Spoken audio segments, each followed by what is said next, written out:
Pentecost పండుగ దినం వచ్చినప్పుడు అందరూ ఒక చోట కూడి ఉండేది. అప్పుడు వేగముగా వీచు బలమైన గాలి వంటి ఒక ధ్వని, ఇక్కడ బాగా వినాలి, ఆకాశము నుండి అకస్మాత్తుగా వారు కూర్చుండి ఉన్న ఇల్లంతయు నిండెను. మరియు అగ్ని జ్వాలల వంటి నాలుగులు విభాగింపబడినట్లుగా వారికి కనబడి వారిలో ఒక్కొక్కరి మీద వ్రాలగా అందరూ పరిశుద్ధాత్మతో నిండిన వారై ఆ ఆత్మ వారికి వాక్శక్తి అనుగ్రహించిన కొలది అన్య భాషలతో మాట్లాడసాగించాను.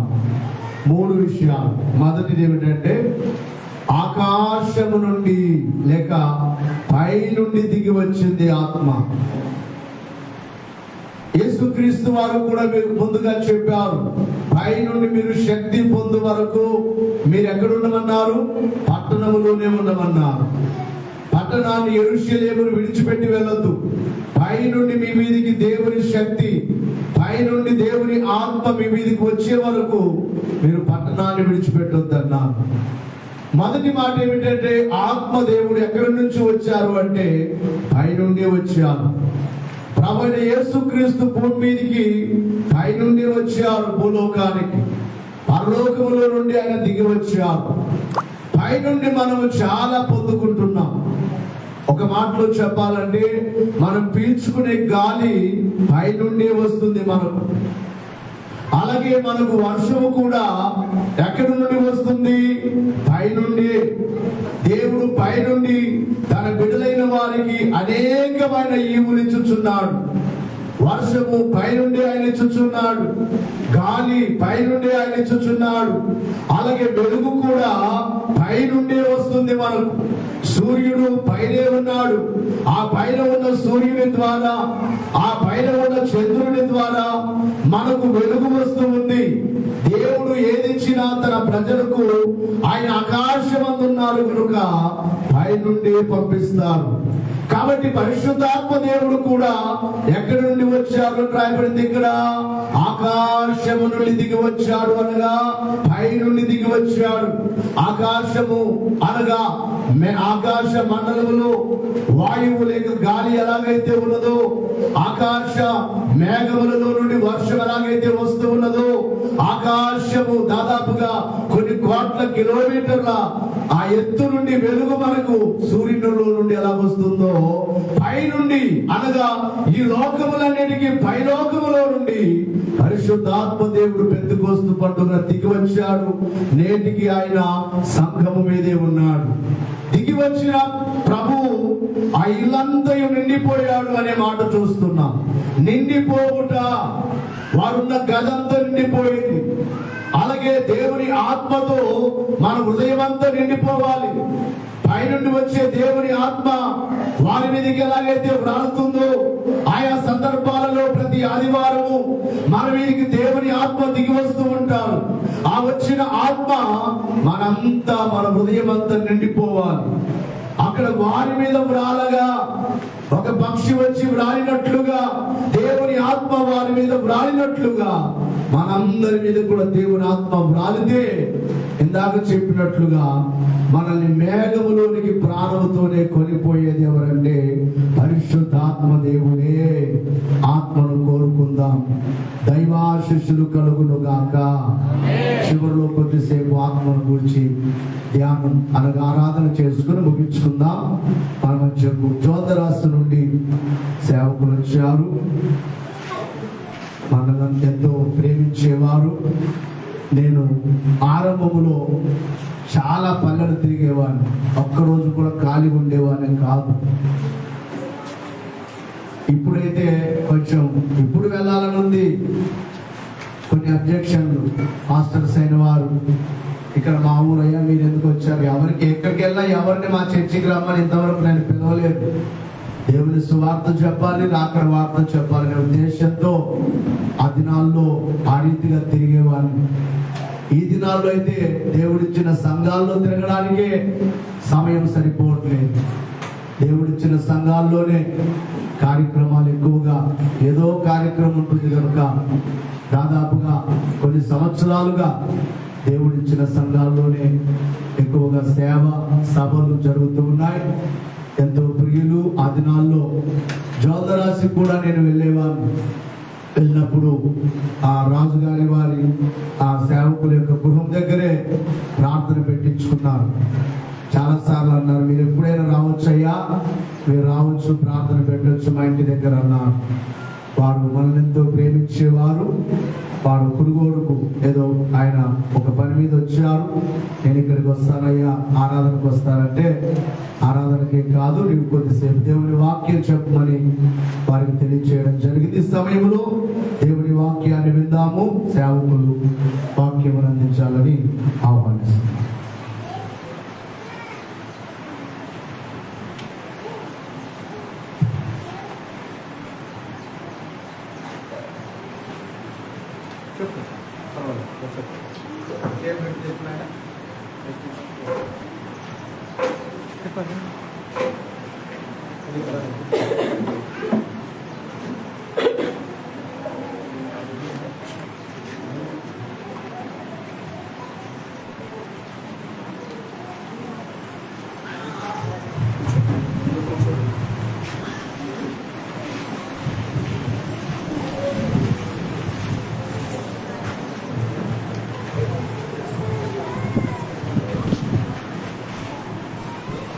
మన రక్షకుడు సర్వశక్తి గల యేసయ్య నామమునికి కోట్లాది స్తుతులు మహిమలు చెల్లునుగాక.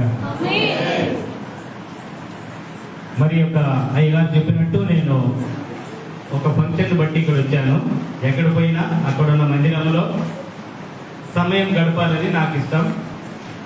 అందుకని అయ్యగారితో నేను మాట్లాడితే, సరే మంచిది, వాక్యం చెప్పండి అన్నారు. మరి వారికి, వారి కుటుంబ అంతటికీ కూడా, పిల్లలకు, పాస్టమ్మ గారికి నా ప్రత్యేకమైన వందనాలు. మరి దేవుని మందిరంలో మీరంతా భక్తి శ్రద్ధతో చేరి వచ్చి ఇంతవరకు దేవుని ఆరాధించిన మీకందరికీ కూడా నా క్రీస్తు నామములో మీకందరికీ నా వందనాలు. అందరూ బాగున్నారు కదా? బాగుంటారు, ఎందుకంటే క్రీస్తులు వచ్చారు కదా, బాగుంటారు. స్తోత్రం. అయ్యగారు నాకు అడ్రస్ చెప్పారు, తీరా ముందుకు వెళ్ళిపోయాము. అక్కడ ఒక అవ్వని అడిగాము, సురేష్ బాబు వాళ్ళ ఆఫీస్ ఎక్కడంటే, ఇంకా ముందుకు పోవాలయ్యా, ఒక పెద్ద బిల్డింగ్ ఉంటుంది, ఇక్కడ ఈస్ట్ డోర్ ఉంటుంది అని చెప్పింది. నేను పెద్ద బిల్డింగ్ చూసుకుంటూ పోతున్నాను, ఎక్కడ కనబడట్లేదు. మా అబ్బాయి బైక్లో తెచ్చాడు. అక్కడికల్లా పోయి 2 కిలోమీటర్ల అవతల పోయి మళ్ళీ తిరిగి వచ్చాము. తిరిగి వస్తే ఇక్కడ కనబడింది ఆఫీసు. పెద్దది కాదు, చిన్నది. మరి ఇటువైపు వచ్చాము కదా, చూస్తుంటే ఇంకా స్వరం వినబడింది నాకు. ఇదే మందిరం అనుకున్నాను. అప్పుడు ఒక వాక్యం నాకు దేవుడు ఇచ్చాడు. కీర్తనలు 81:10 రెండవ భాగం. ఆ వచనములో 2వ భాగం. కన్నడలో చాలా బాగుంది, తెలుగులో చదవండి.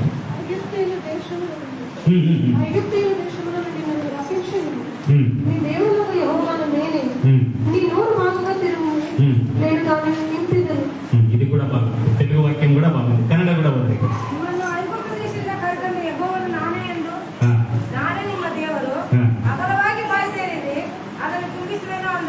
అగలವಾಗಿ ಬಾಯಿ ತೆರೆಯಿರಿ ನಾನು ಅದನ್ನು ತುಂಬಿಸುವನು. అమ్మ తెలుగులో ఏముంది? నీ నోరు బాగుగా తెరువుము, నేను దానిని నింపేదము. బాగుగా తెరువము అంటే మన ఒక బర్త్డే జరిగింది. చిన్నపిల్లలు ఉంటారు కదా, వాళ్ళకి ఆశ ఎక్కువ. ఇంత లావు కేక్ పీసులు ఇస్తే వాడు చిన్నగా తినొచ్చు కదా, మొత్తం నోట్లో పెట్టుకుంటున్నాడు. అంటే బాగుగా నోరు తెరుస్తున్నాడు. అంత పెద్ద కేక్ ఇచ్చారు. ఎందుకు చెప్పాను ఈ మాట అంటే, నా దేవుడు ఎందుకు జ్ఞాపకం చేశాడంటే,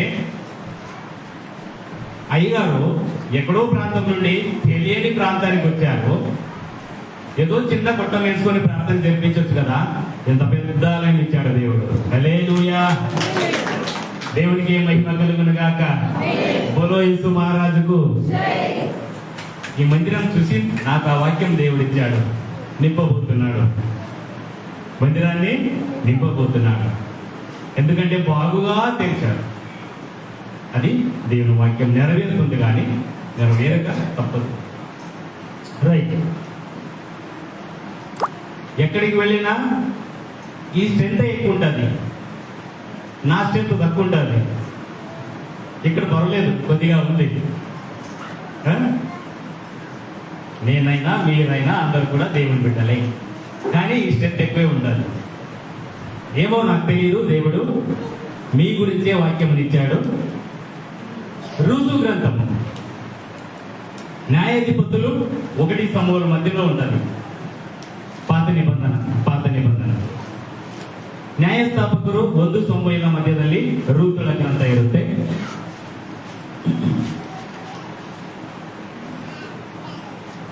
ನಿಮ್ಮಲ್ಲಿ ಯಾರಿಗೆ ರೂತುಗಳ ಬಗ್ಗೆ ಒಂದಿಷ್ಟು ಗೊತ್ತು? ದಯಮಾಡಿ ಕೈ ಎತ್ತಿ. ರೂತು ಗುరించి ఎవరికైతే తెలుసా? గట్టిగా చెప్పాలి, అందరికీ వినపడాలి. న్యాయాధిపతులు 7 దినముల యందు దేశములో కలుగుకలుగుగా యూదా బెత్లెహేము నుండి ఒక మనుష్యుడు తన భార్య తన 2 కుమారులను వెంటబెట్టుకొని మోయాబు దేశములో కాపురమునకు వెళ్ళాడు. ఆ మనుషుని పేరు ఎలీమెలెకు, అతని భార్య పేరు నయోమి, అతని 2 కుమారుల పేర్లు మహ్లోను, కిల్యోను. వారు యూదా బెత్లెహేము వారైన ఎఫ్రాతీయులు. వారు మోయాబు దేశములకు వెళ్ళి అక్కడ కాపురముండిరి. నయోమి పెనిమిటి అయిన ఎలీమెలెకు చనిపోయిన తరువాత ఆమెయు ఆమె 2 కుమారులను నిలిచి ఉండిరి. వారు మోయాబు స్త్రీలను పెళ్లి చేసుకుని, వారిలో ఒక దాని పేరు ఓర్పా, రెండవ దాని పేరు రూతు. వారు ఇంచుమించు 10 సంవత్సరములు అక్కడ నివసించిన తరువాత మహ్లోను, కిల్యోను ఇద్దరును చనిపోయింది కాగా ఆ స్త్రీ తాను కడిన 2 కుమారులను. కన్నడ ఒకసారి ಸ್ಪೀಡ್ గా ಚದುవుತಾನು, ವಿನಂಡಿ.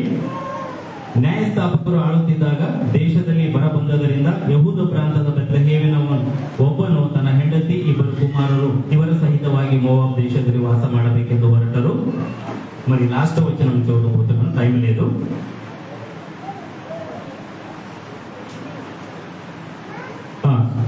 ಅವರು ಮೋವಾಬ್ ದೇಶದಲ್ಲಿ ಪ್ರವಾಸವಾಗಿದ್ದಾಗ ನವೋಮಿಯು ಗಂಡನಾದ ಎಲಿಮೆಲೆಕನು ಸತ್ತನು. ಆಕೆಯು 2 ಮಕ್ಕಳೊಡನೆ ಉಳಿದಳು. ಈ ಮಕ್ಕಳು ವರ್ಪ, ರೂತ್ ಎಂಬ 2 ಹೆಸರುಳ್ಳ 2 ಮೋವಾಬ್ ಸ್ತ್ರೀಯರನ್ನು ಮದುವೆ ಮಾಡಿಕೊಂಡು ಸುಮಾರು 10 ವರ್ಷ ಅಲ್ಲಿದ್ದ ಮೇಲೆ ಇಬ್ಬರು ತೀರಿ ಹೋದರು. ಹೀಗೆ ಆ ಸ್ತ್ರೀಯು ಗಂಡನನ್ನು 2 ಮಕ್ಕಳನ್ನು ಕಳೆದುಕೊಂಡು ಒಬ್ಬಳೇ ఉಳಿదಳು. కరువు కాలంలో అందరికీ సహజంగా ఎక్కడైనా మంచి పరిస్థితి ఉండే చోట మేము అందరూ వెళ్ళి అక్కడ జీవించాలి కదా అనిపించేది సహజమే. కాకపోతే దీర్ఘకాలం ఉండిపోయారు అక్కడ. ఎంతవరకు ఉండాలో అంతవరకు ఉండాలి. తిరిగి వచ్చింటే వాళ్ళకి బాగుండేది.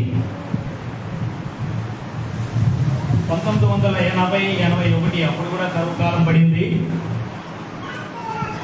చాలా మంది మా ఊరోళ్ళు కోడూరుకు వచ్చి స్థిరమైనారు, మళ్ళీ వెనక్కి వచ్చారులేండి.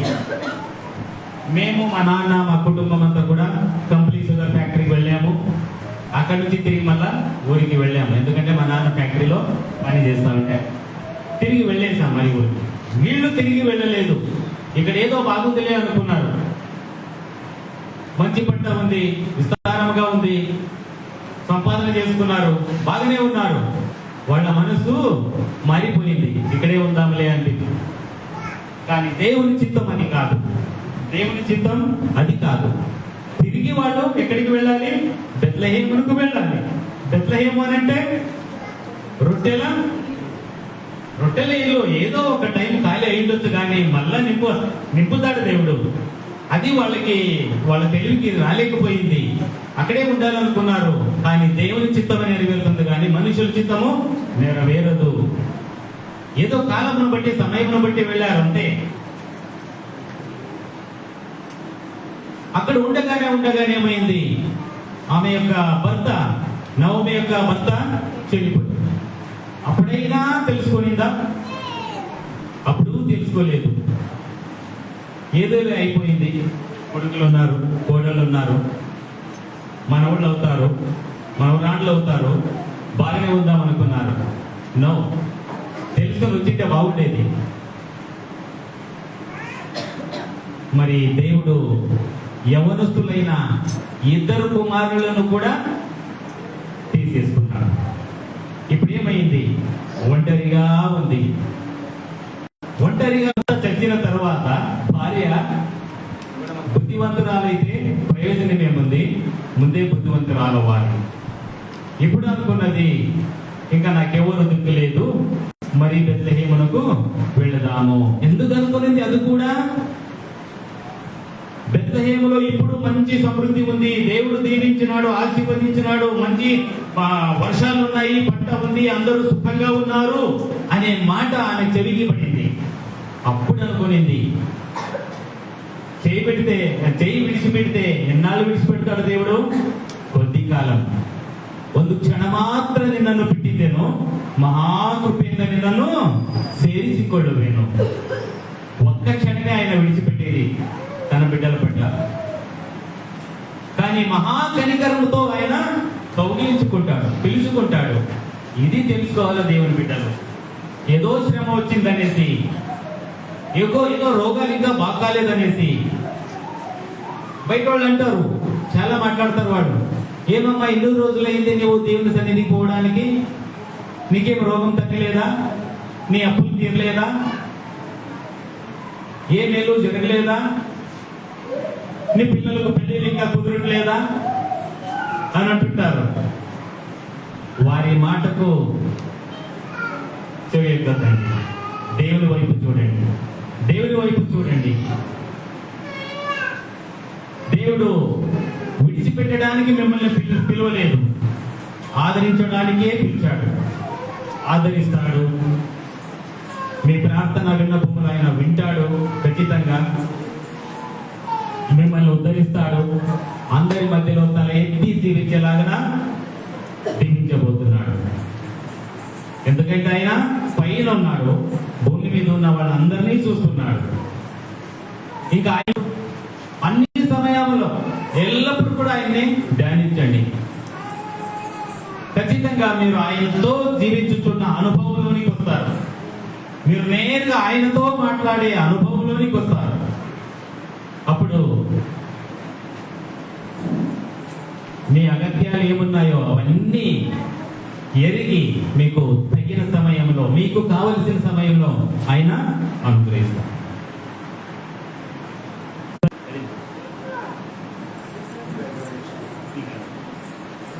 ఇంకా 20 నిమిషాలు ఉంది. తగిన సమయంలోనే నేను ముగించడానికి ప్రయత్నిస్తాను. అయిందా? ఏడుస్తూ ఆమెను వెంబడించారు.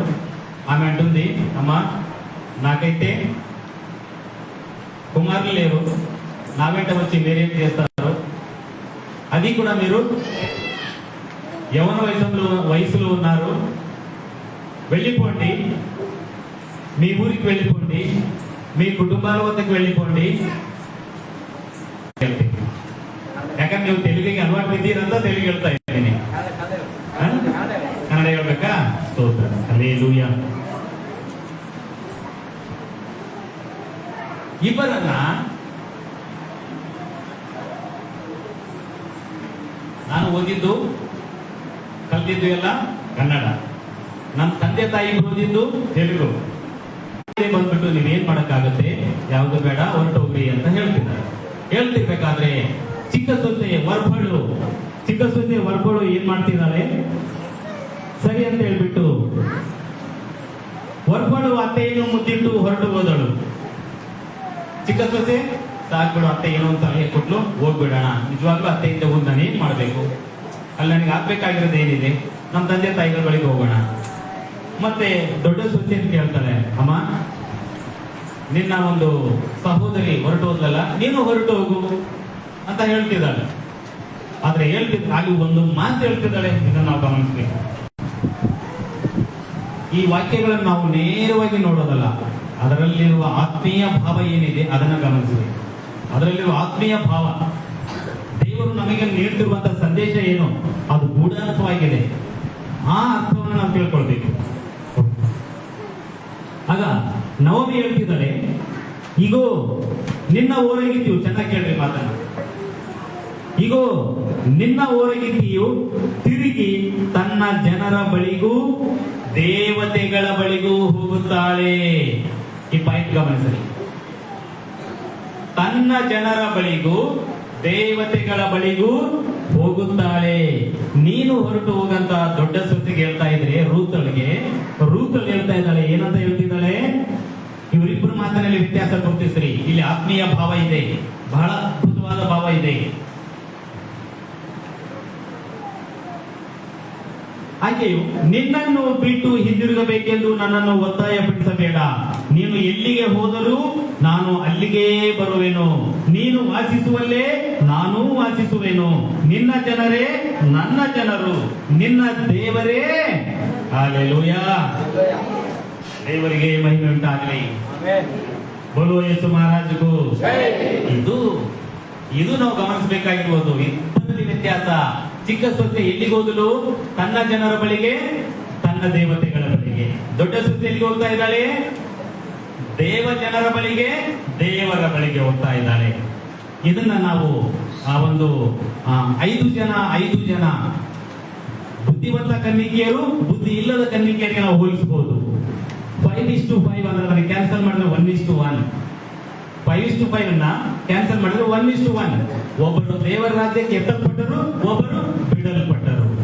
ಇದು ಒಬ್ಬರು ದೇವರ ಕಡೆಗೆ ನಡೆಸಲ್ಪಟ್ಟರು, ಒಬ್ಬರು ಲೋಕದ ಕಡೆಗೆ, ದೇವತೆಗಳ ಕಡೆಗೆ ನಡೆಸಲ್ಪಟ್ಟರು. ದೇವತೆಗಳ ಕಡೆಗೆ ನಡೆಸಲ್ಪಟ್ಟ ಯುವತಿಯ ಜೀವಿತ ಇಲ್ಲಿಲ್ಲ. ದೇವರ ಕಡೆಗೆ, ದೇವ ಜನರ ಕಡೆಗೆ ನಡೆಸಲ್ಪಟ್ಟ ಯುವತಿಯ ಜೀವಿತ ಇಲ್ಲಿ ವಿಸ್ತಾರವಾಗಿ ಹೇಳಲ್ಪಟ್ಟಿದೆ. ವಿಸ್ತಾರವಾಗಿ ಹೇಳಲ್ಪಟ್ಟಿದೆ. ಆಯ್ತು, ಹೊರಟ ಅತ್ತೆ ಗೊತ್ತಾಯ್ತು, ಈ ಸೊಸೆ ನನ್ನ ಬಿಟ್ಟು ಹೋಗಕ ಬಯಸಿಲ್ಲ, ನನ್ನ ಹಿಂಬಾಲಿಸೋದಕ್ಕೆ ಇಷ್ಟಪಟ್ಟಿದ್ದಾಳೆ. Okay, let me take her to my Bethlehem. ನನ್ನ ಊರಿಗೆ ಈಕೆಯನ್ನು ತೆಗೆದುಕೊಂಡು ಹೋಗೋಣ. ಮಧ್ಯದಲ್ಲಿ ಬಿಟ್ಟು ಹೋಗಕ್ ಬರೋದಲ್ಲ, ಈಕೆಗೆ ಊರಿಗೆ ಹೋಗಕ್ಕೆ ಇಷ್ಟ ಇಲ್ಲ ಅಂತ ಹೇಳ್ಬಿಟ್ಟು ಕರೆದುಕೊಂಡು ಹೋಗ್ತಾಳೆ ಊರಿಗೆ. ಅದಾದ ನಂತರ ಅಲ್ಲಿ ಜನರೆಲ್ಲ ನವಮಿ ಬಂದಿದ್ದಾಳೆ. ಆಗ ತಾನು ಬೇಸರ ಪಡ್ತಾ ಇದ್ದಾಳೆ. ನನ್ನನ್ನು ನವಮಿ ಅಂತ ಕರಿಬೇಡ್ರಿ. ನವಮಿ ಅಂದ್ರೆ ರಮಣೀಯರು. ಆ ರಮಣೀಯತೆ ನನ್ನಲ್ಲಿಲ್ಲ.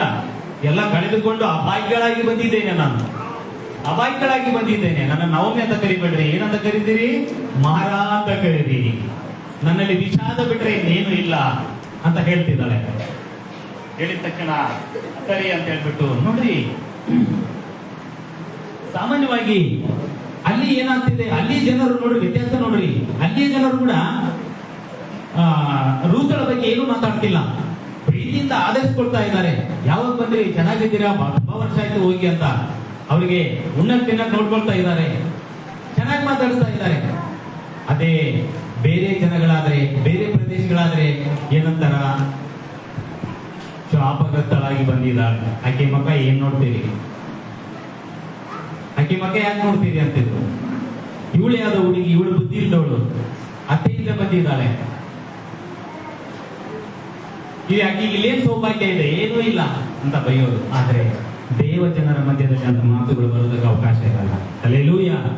ದೇವರಾತ್ಮನಿಂದ ನಡೆಸಲ್ಪಡ್ತಿರ್ತಾರೆ. ಆದ ಕಾರಣ ಮತ್ತೊಬ್ಬರನ್ನವರು ತಿರಸ್ಕರಿಸುವುದಿಲ್ಲ, ಹೀಯಾಳಿಸುವುದಿಲ್ಲ, ಕೆಟ್ಟ ಭಾಷೆಗಳನ್ನ ಮಾತನಾಡುವುದಿಲ್ಲ. ಆ ಸ್ವಭಾವ ನಮ್ಮಲ್ಲಿ, ನಿಮ್ಮಲ್ಲಿ ಇರಬೇಕಾಗ್ತದೆ.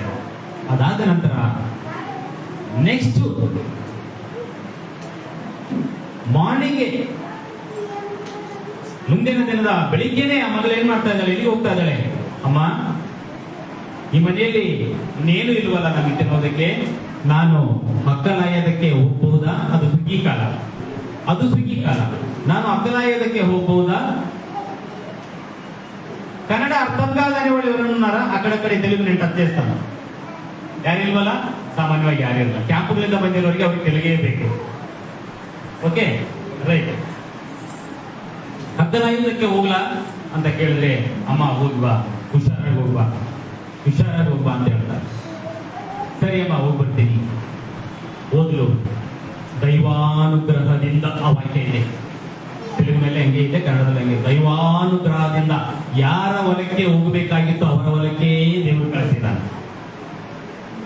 ಬೋಯಜನೆಂಬ ಸುಸಂಸ್ಕೃತನು, ದೈವಭಕ್ತನು, ಸಜ್ಜನನು, ಆತನ ಹೊಲಕ್ಕೆ ದೇವರು ನಡೆಸ್ತಾ ಇದ್ದಾನೆ.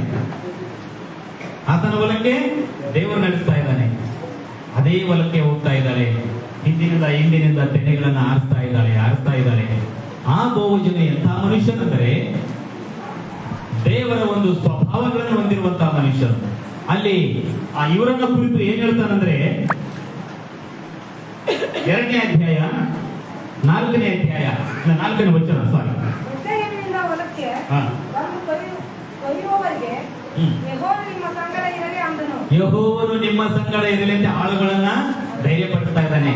ನೀವು ಮಾಡೋದಕ್ಕೆ ಕೆಲಸ ನಿಮಗೆ ಬಲ ಸಾಲದು, ನಿಮ್ಮ ಜ್ಞಾನ ಸಾಲದು, ನಿಮ್ಮ ಶಕ್ತಿ ಸಾಲದು, ಯೆಹೋವನು ನಿಮ್ಮ ಸಂಗಡ ಇರಲಿ ಅಂತ ಹೇಳ್ತಿದ್ದಾನೆ. ಆದ್ರೆ ಬೇರೆ ಜನಗಳು ಹೆಂಗಿರ್ತಾರ, ಯಾರಾದ್ರೂ ಕೈಲಾಗ್ದಿದ್ರೆ ನೀನೇನ್ ಮಾಡ್ತೀಯಾ, ಇಷ್ಟು ತೆಳ್ಳಗಿದೀಯಾ, ಕೆಲಸ ಮಾಡಕ್ಕಾಗಲ್ಲ, ನಡಿ ಮನೆಗೆ, ಇಲ್ಲಾಂದ್ರೆ ಅವನ್ನ ಹೊತ್ತು ಮುಳುಗೋವರೆಗೂ ಬೈತಾನೆ ಇರ್ತಾರೆ. ಇಲ್ಲೇನಂತಿದ್ದಾನೆ, ಅವ್ರು ಬಲವಂತರು ಇರ್ಲಿ ಬಲಹೀನರು ಇರ್ಲಿ, ದೇವರು ನಿಮ್ಮ ಜೊತೆ ಇದ್ರೆ ನೀವು ಕೆಲಸವನ್ನ ಸಮರ್ಥವಾಗಿ ಮಾಡ್ತೀರಿ ಅಂತ ಒಂದು ಆಶೀರ್ವಾದ ಮಾಡ್ತಾ ಇದ್ದಾನೆ. ಅದಕ್ಕೆ ಆಳುಗಳು ಏನ್ ಹೇಳ್ತಾ ಇದ್ದಾರೆ ನೋಡಿ, ಮುಂದಕ್ಕೆ ಹೋಗ್ರಿ. ಅವರು ಯೆಹೋವನನ್ನು ಹಾ. ನಿಮ್ಮನ್ನು ಆಶೀರ್ವದಿಸಲಿ ಎಂದು ಅವರು ತಿರುಗಿ ಏನ್ ಹೇಳ್ತಾರೆ, ಯೆಹೋವನು ನಿಮ್ಮನ್ನ ಆಶೀರ್ವದಿಸಲಿ ಅಂತ ಯಜಮಾನನನ್ನ ಆಶೀರ್ವದಿಸ್ತಾರೆ ಅವರು ದೇವರ ಕಡೆ. ನೋಡಿ ಎಂತ ಒಂದು ಅನುಬಂಧ ಇದೆ, ಎಂತ ಅನುಬಂಧ, ಇಬ್ಬರಿಗೂ ಬ್ಲೆಸ್ಸಿಂಗ್, ಇಬ್ಬರಿಗೂ ಒಳ್ಳೆಯ ಮಾತುಗಳು. ಆ ರೀತಿಯ ಒಂದು ದೈವಾನುಗ್ರಹ ಹೊಂದಿಕೊಂಡಂತ ಆ ಒಂದು ಹೊಲಕ್ಕೆ ಈ ಮಗಳು ಹೋಗಿ ಇಂದಿನಿಂದ ಆಯ್ತಾ ಹೋಗ್ತಾ ಇರ್ತಾಳೆ. ಆತನ ಕೇಳ್ತಾನೆ, ಯಾರು ಹುಡುಗಿ, ಯಾರು ಆ ಯುವತಿ ಅಂತ ಕೇಳಿದ್ರೆ ಅಲ್ಲಿ ಕೂಲಿ ಆಳುಗಳು ಹೇಳ್ತಾರೆ, ಅಯ್ಯ ನವಮಿ ಬಂದಿದ್ದಾಳಲ್ಲ ಅವರ ಸೊಸೆ. ಹೌದಾ, ದೇವರು ಒಳ್ಳೆ ಮನಸ್ಸು ಆತನಿಗೆ ಕೊಟ್ಟಿದ್ದು. ಆತನಿಗೆ ಕೊಟ್ಟ ನಂತರ ಆಯ್ತು ಮಗಳೇ ಬರಮ್ಮ ಇಲ್ಲಿ, ನೀನೇನು ಹೆದರ್ಬೇಕಾಗಿಲ್ಲ, ನೀನು ಎಷ್ಟು ಆಯ್ಕೆ ಇರ್ತೀಯೋ ಆಯ್ತು. ಬೇರೆ ರೈತರು ಏನಂತಾರೆ, ಇವಾಗ ನಂಬಿಕೆಯಲ್ಲಿರುವಂತಹ ಸುತ್ತಮುತ್ತ ಊರುಗಳ ನಂಬಿಕೆಯಲ್ಲಿರುವಂತ ರೈತರುಗಳು ಯಾರಾದ್ರೂ ಹೊಲದಾಗ ಅಡ್ಡಾಡಿದ್ರೆ, ಯಾರು ನೀನು ನಿಂದ ಹೊಲ ನಿನ್ನೋಲ ಅಂತ ಬಂದಂಗ ಆಯ್ತಾ ಇದೀಯಾ, ನೀನ್ ಮಾಡಿದ್ದೀರಿ ಎಷ್ಟುವರೆಗೆ ನಮ್ಗೆ ನಡಿ ಹೊರ ಫಸ್ಟ್ ಅಂತಾರಿಲ್ಲ. ಆತನು ಕರೆದು, ಅಮ್ಮ ನೀನು ಎಷ್ಟು ಬೇಕೋ ಅಷ್ಟು ಸಂಗ್ರಹ ಮಾಡ್ಕೋ, ನೀನು ಕೂಡಿಸಿಕೋ ಅಂತ ಹೇಳ್ತಾನೆ. ಮಧ್ಯಾಹ್ನ ಸಮಯದಲ್ಲಿ ನನ್ನ ಆಳುಗಳು ಊಟಕ್ಕೆ ಕುಳಿತುಕೊಳ್ಳುವಾಗ ನೀನು ಅವರ ಸಂಗಡಲೇ ಕುಳಿತುಕೋ, ಅವರು ಊಟ ಮಾಡುವಂತಾನೆ ನೀನು ಊಟ ಮಾಡು. ಆ ರೊಟ್ಟಿಯನ್ನ ಹುಳಿ ರಸದಲ್ಲಿ ಅದ್ದಿ ನೀನು ತಿನ್ನು. ಇಲ್ಲೊಂದು ಪಾಯಿಂಟ್ ಗಮನಿಸಬೇಕು, ಆ ರೊಟ್ಟಿಯನ್ನ ಹುಳಿ ರಸದಲ್ಲಿ ಅದ್ದಿ ನೀನು ತಿನ್ನು. ಇದು ಎಲ್ಲಿ ನಡೆಯೋದು? ಹುಳಿ ರಸದಲ್ಲಿ ರೊಟ್ಟಿಯನ್ನ ಅದ್ದಿ ತಿನ್ನುವುದು ಎಲ್ಲಿ?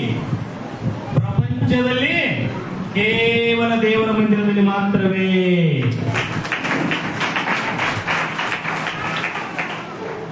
ಈ ಪಾಯಿಂಟ್ಗಳು ನಾವು ಗಮನಿಸಬೇಕು. ಸುಮ್ಮನೆ ವಾಕ್ಯಗಳಾಗಿಲ್ಲ, ದೇವರ ಗುಣಾರ್ಥಗಳು ಬೇಕಾದಷ್ಟಿದೆ. ಅದು ಸಿಗೋದಲ್ಲಿ ಕೇವಲ ದೇವರ ಮಂದಿರದಲ್ಲಿ ಮಾತ್ರವೇ ರೊಟ್ಟಿ ದ್ರಾಕ್ಷಾರಸ ಸಿಗುವಂತದ್ದು. ಈ ರೊಟ್ಟಿಯನ್ನು ಹುಳಿ ರಸದಲ್ಲಿ ಅದ್ದಿ ತಿನ್ನು. ಅದನ್ನ ಈಗ ನಾವು ಆಚರಣೆ ಮಾಡ್ತಾ ಇದೀವಿ, ಅವಾಗ ಮಾಡ್ತಾ ಇಲ್ಲ. ಆದ್ರೆ ಮುಂದೆನೇ ದೇವರು ತಿಳಿಯಪಡಿಸಿದ್ದಾನೆ. ಮತ್ತೆ ಅಬ್ರಹಾಮನಿಗೆ ಎದುರಾದಾಗ ದಾವೀದನಿಗೆ ಅದು ಕೂಡ ಮೆಲ್ಕಿಸೆದೇಕನು ಮಾಡಿದ್ದು ಹೌದಲ್ವಾ? ಇರ್ಲಿ, ಅದು ಪಕ್ಕಕ್ಕಿರ್ಲಿ. ಈ ರೀತಿಯಾಗಿ ಏನ್ ಹೇಳ್ತಾ ಇದ್ದಾನಂದ್ರೆ, ಆ ಮಗಳನ್ನ ಹತ್ತಿರಕ್ಕೆ ಕರೆದು ಮಧ್ಯಾಹ್ನದ ಸಮಯದಲ್ಲಿ ನನ್ನ ಆಳುಗಳ ಜೊತೆ ಕೂತು ನೀನು ತಿನ್ನು ಅಂತೇಳಿ ನನ್ನ ರೊಟ್ಟಿಯನ್ನ ಹುಳಿ ರಸವನ್ನ ಕೊಡ್ತಾನೆ. ಅದನ್ನ ತಾನು ತಿಂದು ಅತ್ತೆಗಾಗಿ ಉಳಿಸಿಕೊಳ್ತಾಳೆ. ಅದು ವಾಕ್ಯದಲ್ಲಿ ಉಳಿಸಿಕೊಂಡ ನಂತರ ಮತ್ತೆ ಸಂಜೆವರೆಗೂ ಆದುಕೊಳ್ಳುತ್ತಾಳೆ. ಆದುಕೊಂಡು ಅದನ್ನೆಲ್ಲ ತೆನೆಗಳನ್ನ ಒಡೆದ ಮೇಲೆ ತೂರಿದ ಮೇಲೆ ಎಷ್ಟಾಗುತ್ತೆ ಅಂತೆ ಅಳತೆ ಐತೆ ಅಲ್ಲಿ. ಒಂದು ಅರಿವಿ ಅಂದ್ರೆ 30 ಸೇರು, 30 ಸೇರಿನಷ್ಟು ಜವೆಗೋದಿಯನ್ನು ಆಕೆಯು ಕೂಡಿಸಿಟ್ಟುಕೊಂಡಳು. ಹೊತ್ತುಕೊಂಡು ಹೋಗುವಾಗ ಹೇಳ್ತಾನೆ, ಅಮ್ಮ ನಮ್ಮ ಹೊಲದ ಕೆಲಸ ಮುಗಿಯುವವರೆಗೂ, ಈ ಒಂದು ಹೊಲದ ಕೆಲಸ ಅಲ್ಲ, ನಮ್ಮ ಇನ್ನೂ ಬೇಕಾದಷ್ಟು ಹೊಲಗಳಿದ್ದಾವೆ, ಅವೆಲ್ಲ ಮುಗಿಯುವವರೆಗೂ ನನ್ನ ಆಳುಗಳ ಜೊತೆಯಲ್ಲೇ ಇರು ಅಂತ ಹೇಳ್ತಾನೆ. ಎಂತ ಪ್ರೀತಿ ಇದು, ಎಂತ ಪ್ರೀತಿ! ಈ ಪ್ರೀತಿ ಸಿಗೋದಿಲ್ಲ ಅಂದ್ರೆ ದೇವರ ಮಂದಿರದಲ್ಲಿ ಮಾತ್ರವೇ. ಇದೇ ಆ ಹೊಲ, ಇಲ್ಲಿರುವ ಭೋಜನೆ ನಮ್ಮ ದೇವರು. ಬೋಲೋ ಯೇಸು ಮಹಾರಾಜಗೂ ದೇವರಿಗೆ ಮಹಿಮೆ ಆಗಲಿ. ಅದು ಸಿಗೋದು ಇಲ್ಲಿ ಮಾತ್ರವೇ. ಆ ಪ್ರೀತಿ ಸಿಗೋದು ಇಲ್ಲೇನೆ, ಆ ಪ್ರೇಮ ಸಿಗೋದು ಇಲ್ಲೇನೆ, ಆ ಸಮೃದ್ಧಿ ಆಶೀರ್ವಾದಗಳು ಸಿಗೋದು ಇಲ್ಲೇನೆ, ಮತ್ತೆಲ್ಲೂ ಇಲ್ಲ. ಎಲ್ಲೂ ಹುಡುಕಾಡಕ್ ಹೋಗ್ಬೇಡ್ರಿ. ಆದ ಕಾರಣ ಆ ರೀತಿಯಾಗಿ ಆ ಮಗಳನ್ನ ಪ್ರೀತಿಸ್ತಾನೆ, ಸಾಯಂಕಾಲ ಹೊತ್ಕೊಂಡು ಹೋಗ್ತಾಳೆ. ಅಷ್ಟೊಂದು ಕಾಲ ಹೊತ್ಕೊಂಡು ಹೋಗಿದ್ದು ನೋಡಿ ಅತ್ತೆಗೆ ಖುಷಿ ಆಯ್ತು. ಅಮ್ಮ ನೀನು ಯಾರ ಹೊಲಕ್ಕೆ ಹೋಗಿದ್ದಿ? ಇನ್ನೊಂದು ಮಾತು ಹೇಳ್ತಾನಲ್ಲ, ಆ ಮಾತನ್ನ ನಾನು ಹೇಳಲೇಬೇಕು. ಅಲ್ಲಿ ಗಂಡಾಳುಗಳಿಗೆ ಹೇಳ್ತಾ ಇದ್ದಾನೆ, ಈಕೆಯನ್ನು ಯಾರು ಮುಟ್ಟಬಾರದು, ಈಕೆಯನ್ನು ಯಾರು ಮುಟ್ಟಬಾರದು, ಬೇರೆ ರೀತಿಯಿಂದ ನಡೆಸ್ಕೊಳ್ಳಬಾರದು, ಬೇರೆ ರೀತಿಯಿಂದ ನಡೆಸ್ಕೊಳ್ಳಬಾರದು. ನಾನು ಹೇಗೆ ಪ್ರೀತಿಯಿಂದ ಮಗಳನ್ನ ಕನಿಕರಿಸಿದ್ದೇನೋ ನೀವು ಅದೇ ರೀತಿಯಲ್ಲಿ ಮಗಳಿಗೆ ಪ್ರೀತಿ ತೋರಿಸಬೇಕು. ಯಾರು ಗದರಿಸಬಾರದು, ಯಾರು ಮುಟ್ಟಕೂಡದು ಅಂತ ಆಜ್ಞೆ ಮಾಡುತ್ತಾನೆ. ಮನೆಗೆ ಹೋದ ನಂತರ ಅತ್ತೆ ಹೇಳ್ತಾಳೆ, ಅಮ್ಮ ನೀನು ಯಾರ ಹೊಲಕ್ಕೆ ಹೋಗಿದ್ದೆ? ಅಮ್ಮ ಅವ್ರು ಯಾರು ಅಂತ ನನಗೆ ಗೊತ್ತಿಲ್ಲ. ಅಲ್ಲಿ ಮಾತಾಡ್ತಿದ್ರು ಅವರು, ನಿಮ್ಮ ವಂಶಿಕನಾದ ಬೋಯಜಂತೆ. ಓಹೋ, ಹಾ, ನಮ್ಮ ವಂಶಿಕ ಯಾರು? ಆತನು ಬಹಳ ಉತ್ತಮ ಪುರುಷನು. ಇಲ್ಲೊಂದು ಮಾತಿದೆ, ಅದ್ಭುತವಾದ ಮಾತಿದೆ.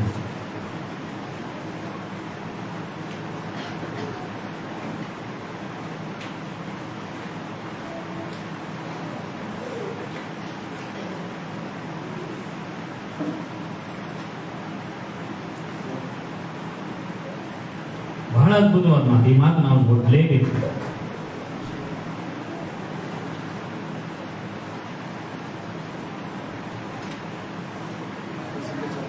ಅವನು ಸತ್ತವರಿಗೂ ಬದುಕಿದವರಿಗೂ ಕರುಣೆ ತೋರಿಸುವವನು.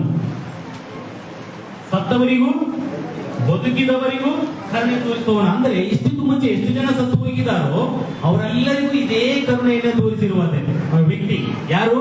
ಬೋಯಜನು. ನಿನ್ನನ್ನು ಮಾತ್ರವೇ ಅಲ್ಲ ಆತನ ಪ್ರೀತಿಸಿರೋದು.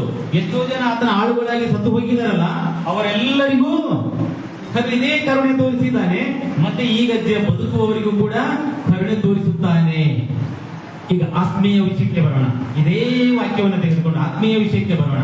ಸತ್ತವರಿಗೂ ಬದುಕಿದವರಿಗೂ ಕರುಣೆ ತೋರಿಸುವ ದೇವರು ನಮ್ಮ ದೇವರು. ಯಾವಾಗ?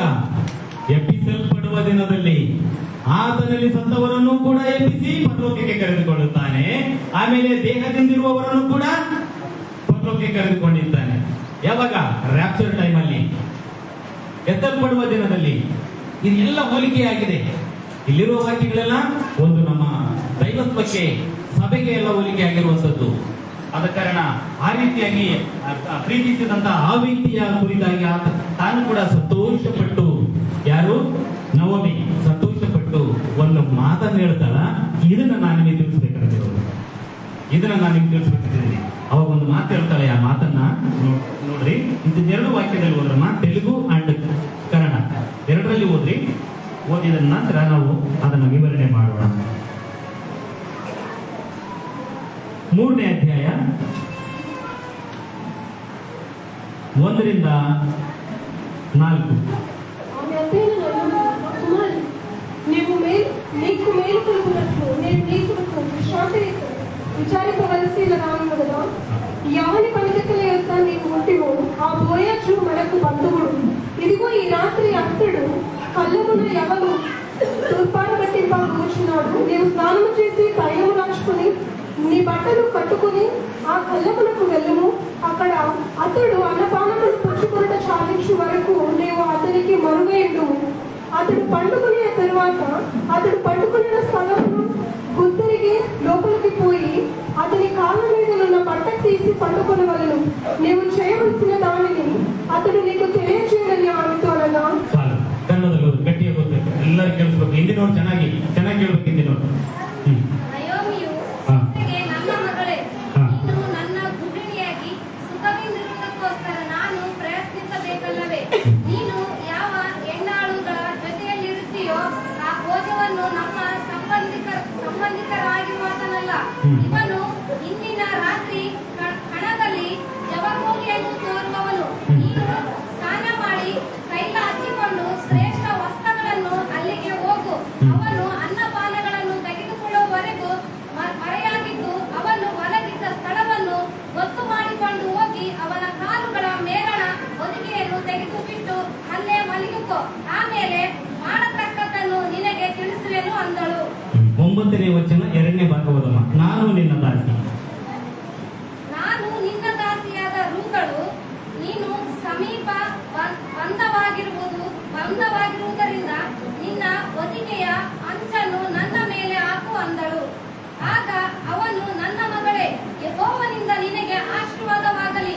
ನೀನು ಬಡವರು ಇದೊಂದು ಮಾತು ನಿಮಗೆ ವಿವರಣೆ ಮಾಡಿ ನಾನು ವಾಕ್ಯವನ್ನು ಮುಗಿಸುತ್ತೇನೆ. ಎಸ್, ಒಂದು 10 ನಿಮಿಷ ತಗೋಬಹುದಷ್ಟೇ, ಇದರ ವಿವರಣೆ ಮಾಡ್ತೀನಿ. ಬಹಳ ಅದ್ಭುತವಾದಂಥ ಗೂಢಾರ್ಥ ಇದರಲ್ಲಿ ಇದೆ. ಇದನ್ನ ಸಾಮಾನ್ಯವಾಗಿ ಈಗ ತಾಯಿ ಸೊಸೆ ಅತ್ತೆ ಹೇಳ್ತಾಳೆ ನವಮಿ, ಇಷ್ಟೊಂದು ಜವೆ ಗೋಧಿಯನ್ನ ಹೊತ್ತುಕೊಂಡು ಬಂದ ಒಂದು ಸೊಸೆಗೆ ರೂತಳಿಗೆ ಹೇಳುತ್ತಾಳೆ, ಏನೆಂದು, ಅಮ್ಮ ನಿನ್ನ ಭವಿಷ್ಯದ ಕುರಿತಾಗಿ ನಾನು ಯೋಚನೆ ಮಾಡಬೇಕಲ್ಲವೇ,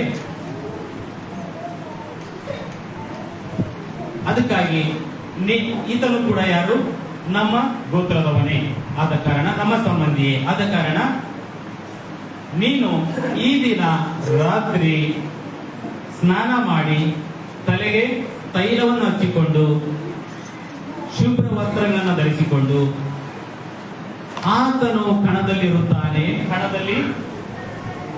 ಕಣವನ್ನು ತೂರುತ್ತಾನೆ, ತೂರಿದ ನಂತರ ಅನ್ನಪಾನಗಳನ್ನು ತೆಗೆದುಕೊಂಡು ಮಲಗುತ್ತಾನೆ. ಮಲಗಿದಾಗ ನೀನು ಹೋಗಿ ಆತನ ಪಾದಗಳ ಬಳಿಯಲ್ಲಿ ನೀನು ಮಲಗಿಕೋ, ಆತನ ಹೊದಿಕೆಯನ್ನು ನಿನ್ನ ಮೇಲೆ ಹಾಕು ಎಂದು ಹೇಳು. ನಂತರ ಮಾಡಬೇಕಾದದ್ದನ್ನು ಆತನು ನಿನಗೆ ತಿಳಿಸುವನು ಅಂತ ಹೇಳ್ತಾರೆ. ಈ ಮಾತನ್ನ ಲೋಕ ಏನಂತ ತಿಳ್ಕೊಳ್ಳುತ್ತೆ, ಆತನ ಉಪಕಾರ ಮಾಡಿದಾನೆ, ನೀನು ಹೋಗಿ ಆತನಿಗೆ ಏನಾದ್ರೂ ಸಲ್ಲಿಸು ಅಂತ ಲೋಕ ತಿಳ್ಕೊಳ್ಳುತ್ತೆ. No, it's absolutely wrong. ಇದು ಸಂಪೂರ್ಣ ತಪ್ಪು. ಯಾಕೆ ನಾನು ಇಷ್ಟೆಲ್ಲ ಒಂದು ಅಂತರಾರ್ಥವನ್ನು ಹುಡುಕಿದೆ ಅಂದ್ರೆ, ನಮ್ಮಮ್ಮನ ಅಣ್ಣನ ಮಗ ಇನ್ನ ಪಾಸ್ಟ್ ಆಗ್ಬೇಕು. ಆತನ ಒಂದ್ಸಾರಿ ನಿಂತ್ಕೊಂಡು ಹಲವು ಚರ್ಚೆಯಲ್ಲಿ ಹೇಳ್ತಾ ಇದ್ದಾನೆ, అత్త కోడల్ని రాత్రి ఆయన దగ్గర పోయి పండుకొని చెప్తున్నాడు.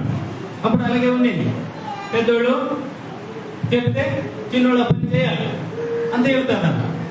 ಎಲ್ಲರೂ ಮುಸುಕುಗಳನ್ನು ತಲೆ ಮೇಲೆ ತಲೆ ತೆಕ್ಕೊಂಡು, ಎಲ್ಲರೂ ಮುಸುಕ ಆಗುತ್ತಾನೆ, ಮುಸುಕೊಂಡು ತಲೆ ತೆಕ್ಕೊಂಡ್ಬಿಟ್ರೆ ಹೆಣ್ಮಕ್ಳು.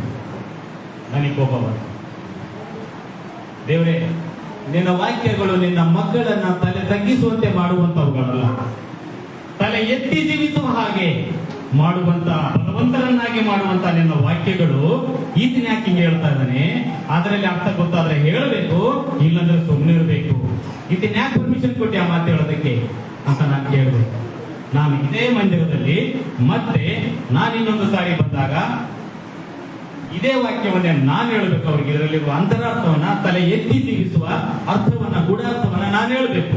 ನನಗಿದು ಕೊಡ್ಬೇಕಂತ ಓದಿದೆ 4-5 ಸಾರಿ ಓದಿದೆ. ದೇವರು ಬಯಲುಪಡಿಸ ಇದೇ ಮಾತನ್ನ ನನಗೆ ಮತ್ತೆ ಅವಕಾಶ ಸಿಕ್ಕಾಗ, ಯಾಕಂದ್ರೆ ನಮ್ಮ ಹೆಂಡತಿ ಊರು, ನಮ್ಮ ಅಮ್ಮನವರು, ನಮ್ಮ ಅಕ್ಕನ ಕೊಟ್ಟಿದ್ವಿ, ಜಾಸ್ತಿ ಹೋಗ್ತೀವಿ. ಅಲ್ಲಿ ಹೋದಾಗ್ಲೆಲ್ಲ ವಾಕ್ಯ ಕೊಡ್ತಾರೆ, ಚಿನ್ನ ವಾಕ್ಯ చెప్తాడు ಅಂತಿರ್ತಾರೆ. ಹೇಳಿದಾಗ ಎಲ್ಲರೂ ಅಬ್ಬಾಬಾಬಾ ಏನ್ ಖುಷಿನೋ, ಏನ್ ಚಪ್ಪಳಿನೋ, ಅಮ್ಮ ಎಂತ ಬಾಗುಂದಿ ವಾಕ್ಯಮು ಅಂತ ಅನ್ನೋರು. ಅದು ದೇವರು ಕೊಟ್ಟಿದ್ದು ನನಗೆ, ನನ್ನ ಒಂದು ಹೆಚ್ಚಳ ಅಲ್ಲ, ದೇವರು ಕೊಟ್ಟ ವಾಕ್ಯ. ಅದನ್ನು ನಾನು ಹುಡುಕಿದೆ, ಭಾರದಿಂದ ಹುಡುಕಿದೆ.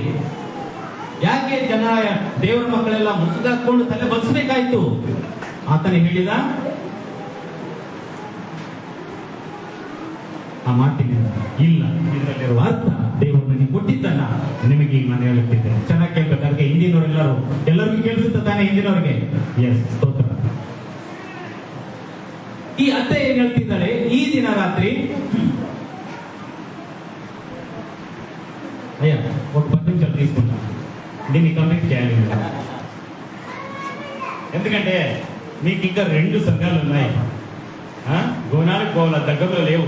గోనాలకు పోవాలా, అక్కడ నుంచి ಗೋದಾಳಿಗೆ ಹೋಗಲ್ಲ. ದೇವರು ಸಹಾಯ ಮಾಡಲಿ, ಮತ್ತು ಅವ್ರಿಗೆ ಬಲ ಕೊಡ್ಲಿ, ಹೆಚ್ಚಿನ ಬಲ ಕೊಡ್ಲಿ. ಅಲ್ಲಿ ಕಾಯುವವರಿಗೂ ತಾಳ್ಮೆ ಕೊಡ್ಲಿ, ಅವ್ರು ಕೂಡ ಕಾಯ್ಬೇಕಲ್ಲ.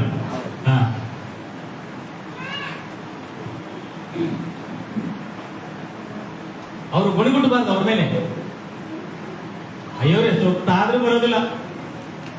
ನಮಗೆ ಸಾಕಾಗ್ಬಿಟ್ಟು ನಾವು ಮನೆಗೆ ಹೋಗಿ ಯಾವಾಗ ಇವತ್ತು ಸಂಡೆ ಬೇರೆ ಐತೆ, ಇನ್ನೂ ಬೇರೆ ಬೇರೆ ಪ್ರೋಗ್ರಾಮ್ ಇರ್ತಾವ. ಯಾವ ಪ್ರೋಗ್ರಾಮ್ ಮಾಡ್ಕೊಂತಿಲ್ಲ, ಏನಿರಲ್ಲ. ತಾಳ್ಮೆ ಇರಲಿ. ಓಕೆ, ಮಟನ್ ಚಿಕನ್ಗೆ ಜಾಸ್ತಿ ಆಸೆ ಪಡಬೇಡ್ರಿ, ದೇವ್ರ ವಾಕ್ಯಕ್ಕೆ ಆಸೆ ಪಡ್ರಿ. ಮಟನ್ ಚಿಕನ್ ನಿಮ್ಮನ್ನು ಪರಲೋಕಕ್ಕೆ ನಡೆಸಲ್ಲ, ದೇವ್ರ ವಾಕ್ಯ ನಿಮ್ಮನ್ನು ಪರಲೋಕಕ್ಕೆ ನಡೆಸುತ್ತೆ. ಎತ್ತಲ್ಪಡುವ ದಿನಗಳು ಹತ್ತಿರದಲ್ಲಿದ್ದಾವೆ, ತುಂಬಾ ಹತ್ತಿರದಲ್ಲಿದ್ದಾವೆ, చాలా దగ్గరలో ఉన్నాయి. దగ్గర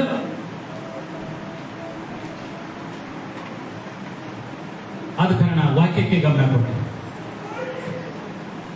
ರೊಟ್ಟಿ ತಿಂದ ಮಾತ್ರಕ್ಕೆ ಮನುಷ್ಯ ಕುಮಾರನು ಚಿಕನ್ ಮಟನ್ ತಿಂದ ಮಾತ್ರಕ್ಕೆ ಬದುಕುವುದಿಲ್ಲ. ಇದ್ರ ಕಡೆ ಗಮನ ಕೊಡ್ರಿ, ಇದರಿಂದ ಬದುಕುತ್ತಾರೆ. ಹೌದಾ? ರೈಟ್, ಸ್ತೋತ್ರ. ಈತ ಅತ್ತೆ ಈ ರೀತಿಯಾಗಿ ಹೇಳಿದಾಗ ಸೊಸೆ ಉಲ್ಲಾಸದಿಂದಾಗೆ ಆ ಮಾತು ನೆರವೇರಿಸ್ತೀನಿ ಅತ್ತೆ, ನಾನು ಹೋಗ್ತಾ ಇದ್ದೀನಿ. ಎಸ್, ಸ್ನಾನ ಮಾಡಲು, ತೈಲ ಹಚ್ಚಿಕೊಂಡು, ಶುಭ್ರ ವಸ್ತ್ರಗಳನ್ನು ಧರಿಸಿಕೊಂಡು ಅತ್ತೆ ಹೇಳಿದ ಪ್ರಕಾರ ಹೊರಟು. ನಿಮಗೆ ಅಲ್ಲಿರುವ ಗೂಢಾರ್ಥ ಅರ್ಥ ಆಗ್ಬೇಕಂದ್ರೆ ಇನ್ನೊಂದು ವಾಕ್ಯವನ್ನು ತೆಗೆದು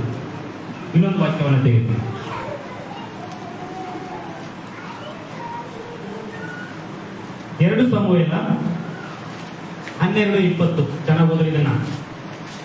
ಸೇಮ್ ಟು ಸೇಮ್.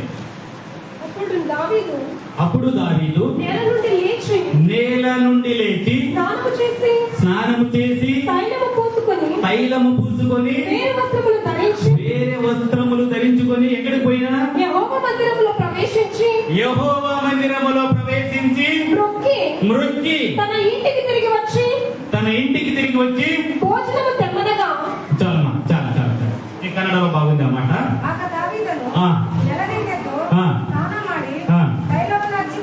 ఎస్, ತನ್ನ ಬಟ್ಟೆಗಳನ್ನು ಬಳಸಿ ಯೆಹೋವನ ಮಂದಿರಕ್ಕೆ ಹೋಗಿ ಆರಾಧನೆ ಮಾಡಿದನು. ಹಲ್ಲೆಲೂಯಾ.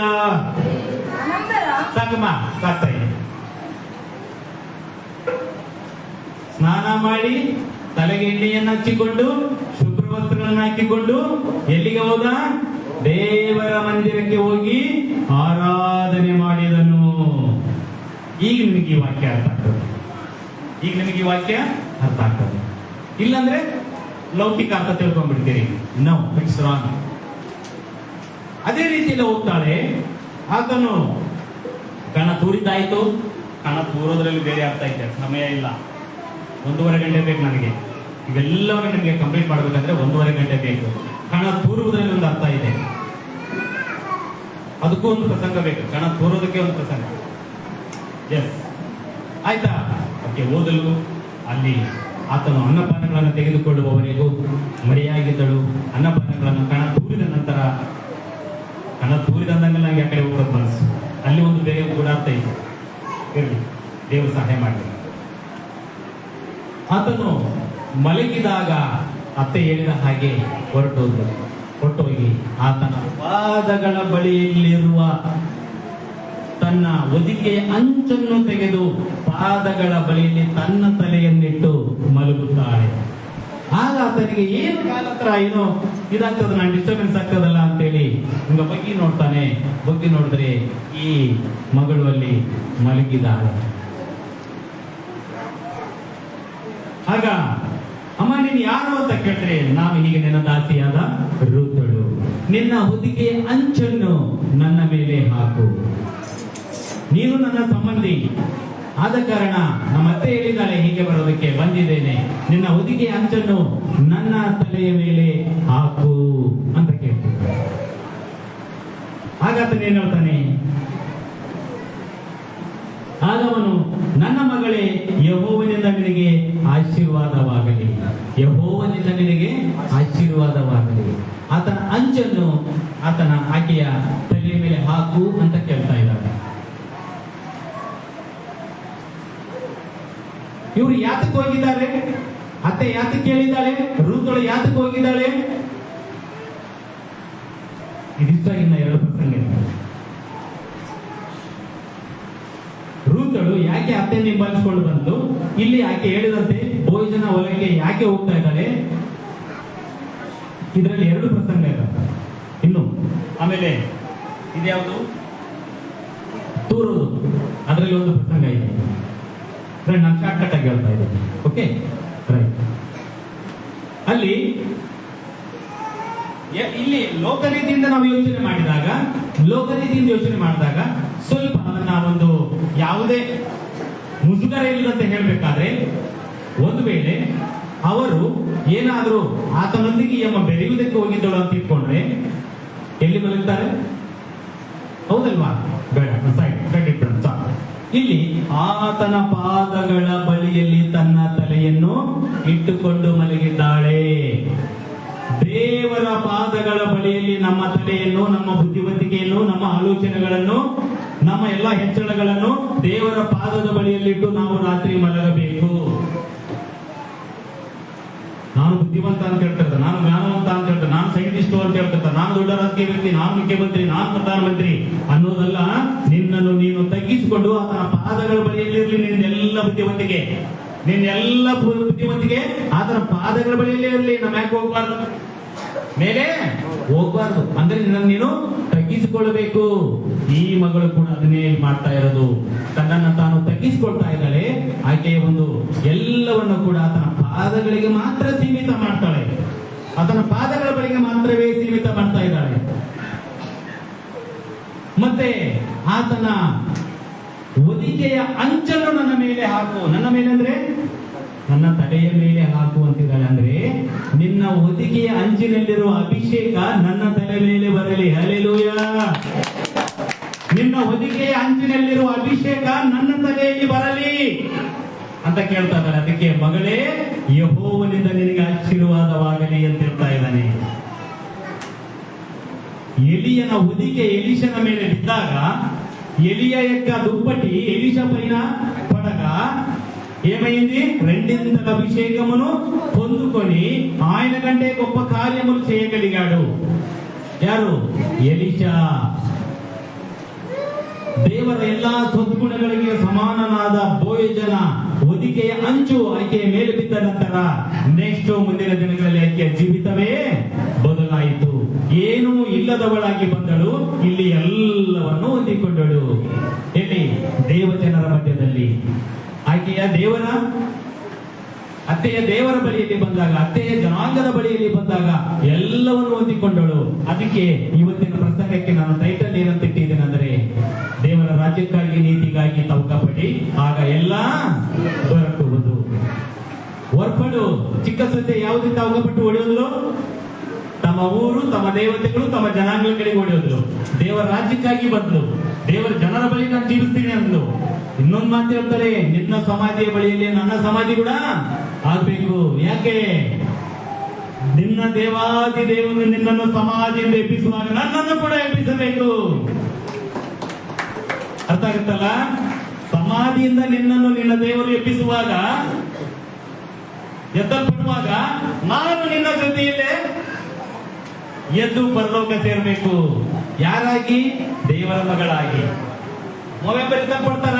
ನೋ, ಇಸ್ರಾಯೇಲರು ಎತ್ತಲ್ಪಡ್ತಾರೆ, ಯಹೂದ್ಯರು ಎತ್ತಲ್ಪಡ್ತಾರೆ. ಇವರ ಬಳಿಯಲ್ಲಿ ನಾನು ಎತ್ತಲ್ಪಡ್ತೀನಿ. ನೋಡಿ, ಎಂತ ಒಂದು ದಿವ್ಯ ದೃಷ್ಟಿ ಇದೆ ಮಗಳಿಗೆ, ಎಂಥ ಒಂದು ಮುಂದಿನ ಒಂದು ದೃಷ್ಟಿ ಇದೆ. ಅದು ಆಕೆ ಜ್ಞಾನ ಅಲ್ಲ, ದೇವರ ಆಕೆಯನ್ನು ನಡೆಸಿದ ವಿಧಾನ, ದೇವರ ಆಕೆಯನ್ನು ನಡೆಸಿದ ವಿಧಾನ. ಇದೆಲ್ಲ ಯಾಕೆ ಬಂತು ಅಂದ್ರೆ, ಒಂದಿದೆ ಇದರಲ್ಲಿ ಬರುದಿಲ್ಲ, ಆದ್ರೆ ಅದು ಗೂಢಾರ್ಥ. ದೇವರು ಚಿತ್ತವಾದ್ರೆ ಮತ್ತೊಂದು ಸಾರಿ ದೇವರು ಅನುಗ್ರಹಿಸಿದ್ರೆ ಆ ಒಂದು ಗೂಢಾರ್ಥವನ್ನು ನಿಮಗೆ ತಿಳಿಪಡಿಸ್ತೀನಿ, ಯಾಕೆ ಬರ್ಬೇಕಾಯ್ತು ಅಂತ ಹೇಳ್ಬಿಟ್ಟು. ಓಕೆ, ಆ ರೀತಿ ಆಯ್ತು. ಆಮೇಲೆ ಮುಂದಿನ ದಿನಮಾನಗಳಲ್ಲಿ ಆಕೆಯು ಬೋವಜನ, ದೈವಾನುಗ್ರಹದಿಂದ ಬೋವಜನ ಹೆಂಡತಿಯಾದಳು. ಒಕ್ಕಲಾಯಿದಂತ ಮಗಳು ಈಗೇನಾದಳು? ಯಜಮಾನಿಯಾದಳು. ಅಷ್ಟು ಮಾತ್ರವಲ್ಲ, ದೈವ ಜನಾಂಗದ ವಂಶಾವಳಿಯಲ್ಲಿ ಬಂದಳು. ಎಂತ ಒಂದು ಭಾಗ್ಯ! ಯಾಕಾಗಿ? ದೇವರಿಗಾಗಿ ಎಲ್ಲವನ್ನು ಸರ್ವಸ್ವವನ್ನು ಬಿಟ್ಟು ಬಂದಿದ್ದಕ್ಕಾಗಿ. ತಂದೆ ತಾಯಿಯನ್ನು ಬಿಟ್ಟಳು, ಅಣ್ಣ ತಮ್ಮಂದಿರನ್ನು ಬಿಟ್ಟಳು, ತನ್ನ ಒಂದು ತಂದೆ ತಾಯಿಯ ಪಾಲಿನಲ್ಲಿ ತನಗೇನು ಹೊಲ ಬಂದಿತ್ತೋ ಎಲ್ಲವನ್ನು ಬಿಟ್ಟು ಬಂದಳು. ಎಲ್ಲವನ್ನು ಬಿಟ್ಟು ಬಂದಿದ್ದಕ್ಕಾಗಿ, ದೇವರನ್ನ ಹಿಂಬಾಲಿಸಿಕೊಂಡು ಬಂದಿದ್ದಕ್ಕಾಗಿ, ದೇವರಲ್ಲಿ ಇದ್ದಂತ ತನ್ನ ಅತ್ತೆಯನ್ನು ಹಿಂಬಾಲಿಸಿಕೊಂಡು ಬಂದಿದ್ದಕ್ಕಾಗಿ ಇಲ್ಲಿ ದೊರೆಯಬೇಕಾದದ್ದು ಎಲ್ಲವೂ ದೊರೆಯಿತು. ಸ್ಥಿತಿಗಳು ಬದಲಾದವು. ದೇವರ ವಂಶಾವಳಿಯಲ್ಲೇ ತನ್ನ ಹೆಸರು ಲಿಖಿತವಾಗಿದೆ. ಈ ಮೂವರ ಹೆಸರುಗಳೇ ದೇವರ ವಂಶಾವಳಿಯಲ್ಲಿ ಬಂದಿರಲ್ಪಟ್ಟಿರೋದು. ರೂತಳು, ರಾಹಬಳು, ಇನ್ನೊಬ್ರು ಯಾರು? ಅಲ್ಲೇ ಐತಿ, ಕೆಳಗೈತೆ. 18ನೇ ವಚನ, ಲಾಸ್ಟ್ 4ನೇ ಅಧ್ಯಾಯದಲ್ಲಿ ಪೆರೆಚನ ವಂಶಾವಳಿ. ಪೆರೆಚನ ಎಚ್ಚರವನ್ನು ಪಡೆಯೋದು, ಎಚ್ಚರ ಅಲ್ಲ, ಅದಕ್ಕಿಂತ